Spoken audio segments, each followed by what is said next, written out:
इसमें बड़ी अच्छी बातें कही हैं। घर में गर्भिणी नारी है, घर में लड़ाई मत कीजिए, क्योंकि आपकी आवाज़ को गर्भ में पलने वाला बच्चा सुन रहा है, और उस समय घर का जैसा माहौल होता है, आने वाले समय में उस औलाद के ऊपर उस माहौल का बड़ा असर होता है।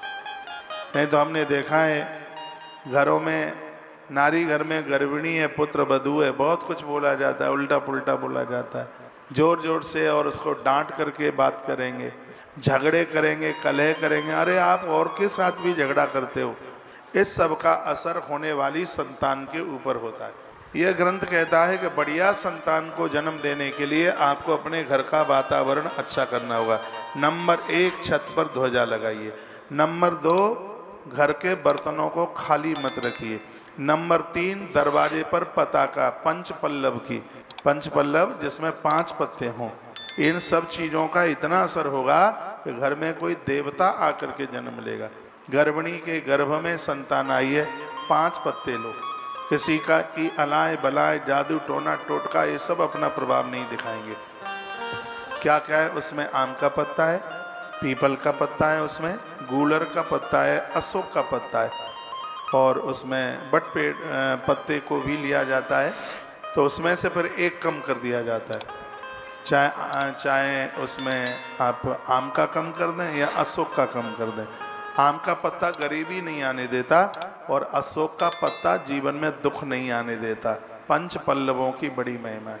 घर में संतान आ रही है, टूटे फूटे बर्तन भाड़ों को अलग कीजिए, ऐसा उसमें मत्स्य पुराण में लिखा है।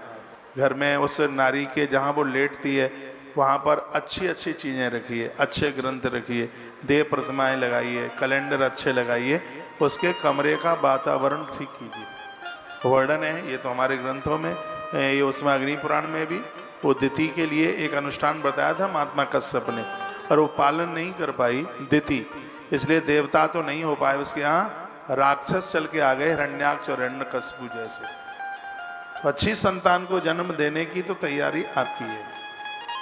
अच्छे बच्चों को जन्म देने के लिए स्त्री और पुरुष 10 महीना जमीन में सोते हैं। 10 महीने पहले से तैयारी होती है कि हम इस प्रकृति के लिए इतनी अद्भुत, इतनी अच्छी संतान को जन्म देंगे। वो दूसरे का घर का नहीं खाते, वो तामसी अन्न नहीं खाते, बिल्कुल टूट पटांग चीज़ें नहीं खाते। देवियाँ तो चाय तक का परहेज कर लेती हैं, और यह होना चाहिए। मर्यादा के साथ रात्रि को शयन भी उनके मर्यादा के साथ होता है। कल या परसों में बोला था कि गर्भिणी नारी पाम घी ले करके चोटी खोल के ना सो, चोटी खोल के सोना ये तो बड़ा शुभ है।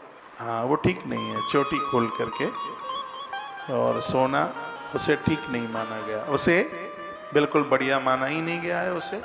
तो कुछ बातें हैं जिनके ऊपर बिल्कुल ध्यान देना चाहिए।